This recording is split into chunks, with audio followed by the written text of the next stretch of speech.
মোহতারাম, রোজা অবস্থায় ইনজেকশন বা স্যালাইন নেওয়া যাবে কিনা ও রোজা অবস্থায় যারা হাঁপানি রোগী তারা ইনহেলার ব্যবহার করতে পারবে কিনা এবং অক্সিজেন ব্যবহার করার হুকুম কি? দেখুন, রমাদান মাসে আমাদের নানা ধরনের জটিলতা হতে পারে, এতে কোনো অস্বাভাবিকের কিছু নয়। যেমন ডক্টর আপনাকে ব্লাড টেস্ট দিল যে আপনাকে ব্লাড টেস্ট করতে হবে, কিংবা আপনাকে এই ইনজেকশন দেওয়া লাগবে, সেটা মাংসপেশিতে হতে পারে, সেটা রগে হতে পারে, বা আপনাকে একটা স্যালাইন দিতে হবে। এখন প্রশ্ন হলো যে এই স্যালাইনগুলো, এই ইনজেকশনগুলো কোন কারণে দেওয়া হচ্ছে? প্রথমত, ব্লাড টেস্টের জন্য রক্ত নেওয়া হলে রোজা ভাঙে না।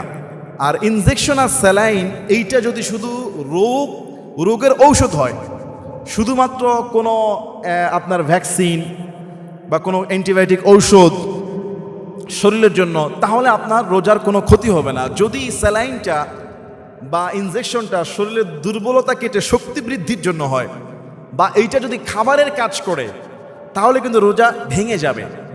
আর যদি শুধুমাত্র এমন হয় যে মাংসপেশিতে ইনজেকশন দেওয়া হলো, অথবা রগে একটা ইনজেকশন দেওয়া হলো, সেটা একটা অ্যান্টিবায়োটিক অথবা একটা ভ্যাকসিন টাইপের মেডিসিন হিসাবে, তাহলে কিন্তু রোজা ভাঙবে না। এবং আরেকটি প্রশ্ন হলো, হাঁপানি রোগী যারা, তারা একটা ইনহেলার ব্যবহার করে, ইনহেলার। তো ইনহেলারের সাথে ভিতরে কি একটা হাওয়া মেডিসিন যায়, রোজা অবস্থাটা করা যাবে কিনা, এইটা নিয়ে ওলামা একরামদের মধ্যে ইখতিলাফ আছে। একদল ওলামা একরাম বলেছেন যে ইনহেলার নিলে রোজা ভেঙে যাবে, যেহেতু ইনহেলারের সঙ্গে একটা অক্সিজেন ভিতরে পাম্প হয় এবং এটা পেটে চলে যায়। আরেকজন ওলামা একরাম তারা বলেছেন যে ইনহেলারটা এটা জাস্ট তার হাঁপানি শ্বাসটাকে ক্লিয়ার করে, এটা খাবারের কোনো অংশ নয়। তবে সতর্কতা হিসাবে আমরা বলি যে ইনহেলারটা রোজা অবস্থায় না নেওয়াই উত্তম। এবং অক্সিজেন, যেটা অনেকেই হাঁপানি বা ইমার্জেন্সি কেসে অক্সিজেন ইউজ করে, শুধু যদি অক্সিজেনের বাতাস থাকে, যে বাতাসে আপনি শুধু শ্বাস প্রশ্বাস ইজি হচ্ছে, এটা সর্বসম্মতিক্রমে রোজা ভাঙবে না।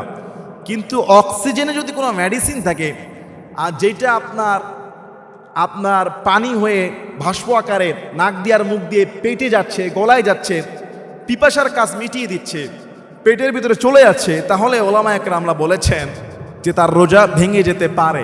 তবে আরেকদল ওলামা বলেছেন যে অক্সিজেনটা এটা তার শ্বাসটাকে ক্লিয়ার করে, অক্সিজেনটা তার শ্বাস প্রশ্বাসের স্বাভাবিক রাখার জন্য তার রোজা ভাঙবে না। এটাকে খাবারের ইস্তলা বিশুদ্ধ মনে করা হয় না। যাই হোক, এইসব আধুনিক মাসালা, যেহেতু রসুলের জামানায় অক্সিজেন ছিল না, ইনহেলার ছিল না, এগুলি বর্তমান আধুনিক মাসালা, ওলামা একরামদের মধ্যে ইখতিলাফ আছে। তো সতর্কতামূলক যতটুকু আমাদের বেঁচে থাকা যায়, আল্লাহ আমাদেরকে বেঁচে থাকার, আমল করার, যতটুকু রোজা অবস্থায় রোজাকে সেভ করা যায়, করার তৌফিক দান করুন। কোনো অবস্থায় যদি আপনি মনে করেন যে রোজা ভেঙে গিয়েছে, পেটে খাবার গিয়েছে, পানি গিয়েছে, মেডিসিন গিয়েছে, তাহলে রোজা আপনি ওই দিন ভেঙে ফেলেন অসুস্থতার কারণে, আপনি পরে রমাদানের পরে একদিন আদায় করলেন, আল্লাহ কবুল করবে, মাফ করে দিবে। আল্লাহ বুঝার এবং আমল করার তৌফিক দান করুন, আল্লাহুম্মা আমিন। মুহতারাম, আমার বিবি 7 মাসের গর্ভবতী অবস্থায় আছেন। রমাদান মাসে তার রোজা রাখতে কষ্ট হতে পারে বা পেটের বাচ্চার ক্ষতি হতে পারে, এই অবস্থায় তিনি কি রোজা ছেড়ে দিতে পারবেন? ঠিক একই প্রশ্ন আরেক ভাই করেছেন যে আমার বিবি, আমার বাচ্চার বয়স 4 মাস, তাকে দুধ পান করায়, তিনি কি তার বাচ্চাকে দুধ পান করানোর জন্য রোজা ছেড়ে দিতে পারবেন? অনুমতি আছে কি? দেখুন, এইটা প্রত্যেকটা মানুষের ব্যক্তিগত এবং হেলথ সিচুয়েশনের উপর ডিপেন্ড করে। ইসলাম কোনো কিছুর ব্যাপারে আপনাকে জবরদস্ত করে না। এমন কিছু কোনো আমল, এমন কিছু হুকুম ইসলাম বলে না যে আমল করতে গেলে আপনার প্রাণ চলে যায়। যদি গর্ভবতী মা 7 মাস, 8 মাস, 9 মাস রোজা রাখলে তার গর্ভের সন্তানের ক্ষতি হতে পারে, বা সেই মা থাকতে পারে না, দুর্বলতা বা ক্ষুধার যন্ত্রণা, আল্লাহ তাআলা ছাড় দিয়েছেন। তিনি গর্ভবতী অবস্থায় রোজা না রাখলে, যে কটা রাখতে পারবেন না, কোনো সমস্যা নাই, তার জন্য অনুমতি আছে।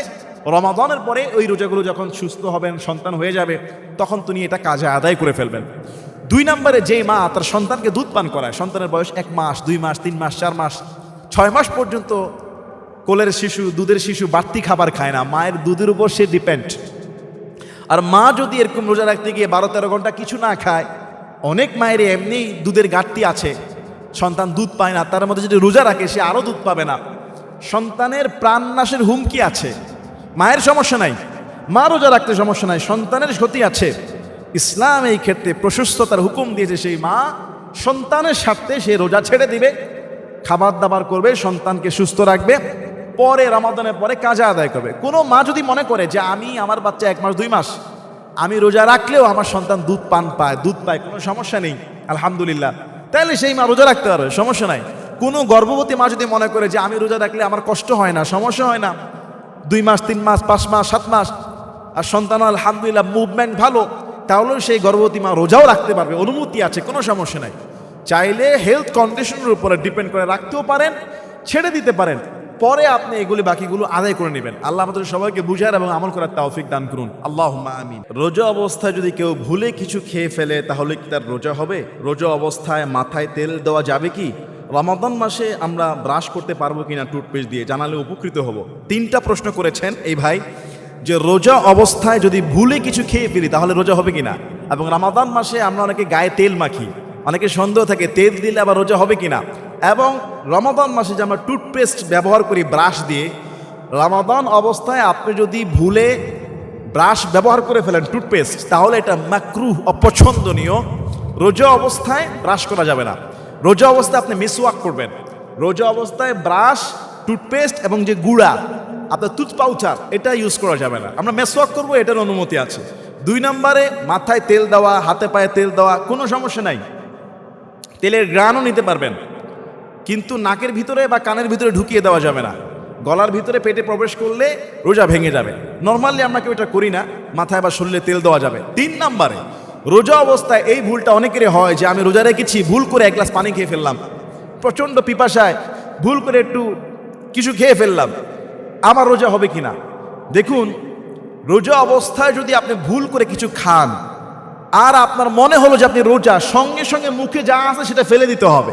যেটা পেটে গিয়েছে চলে গিয়েছে, আর যেটা আছে সেটা ফেলে দিতে হবে, তাহলে আপনার রোজা হয়ে যাবে। সুবহানাল্লাহ। আপনি মনে করলেন যে আমি তো রোজা রেখেছি, খেয়ে যদি ফেলেছি, আধা গ্লাস পানি আরও আধা গ্লাস খেয়ে ফেলি, পরে হুজুরে জিজ্ঞেস করি, মনে হওয়ার পরে যদি আপনি কিছু খান তাহলে আপনার রোজা হবে না। মনে হওয়ার সঙ্গে সঙ্গে সব ফেলে দিতে হবে। রাসূল সাল্লাল্লাহু আলাইহি ওয়াসাল্লাম তিনি বলেছেন যে রোজা অবস্থায় ভুল করে যদি কেউ কোনো কিছু খায়, তার রোজা সে যেন পরিপূর্ণ করে, কেননা ভুলে গিয়ে রমজান মাসে বান্দা বান্দি যেটা গ্রহণ করে এটা আল্লাহ পাক রব্বুল আলামিন তাকে খাওয়ায়। সুবহানাল্লাহ। রমাদান মাসে যদি আমরা ভুল করে কিছু খাই, এটা আল্লাহর পক্ষ থেকে আল্লাহ তার বান্দাকে এটা খাওয়ায়। এজন্য রোজা অবস্থায় যদি আপনি দেখেন আরেকজন রোজাদারকে কিছু খেতে, যদি তিনি সবল হয় তাকে নিষেধ করবেন তুমি রোজাদার। আর যদি বায়োবৃত্ত দুর্বল হয়, এক ফিকহেতে মাসালা আসে, তাকে বলবো না সে খেতে থাকুক, সে দুর্বল, আল্লাহ তাকে খাওয়াচ্ছে, অসুস্থ আল্লাহ খাওয়াচ্ছে, কিন্তু সুস্থ মানুষ যদি খায় তাকে বাধা দিবেন। আল্লাহ আমাদেরকে 3টা মাসালা বুঝার এবং আমল করার তৌফিক দান করুন, আল্লাহুম্মা আমিন।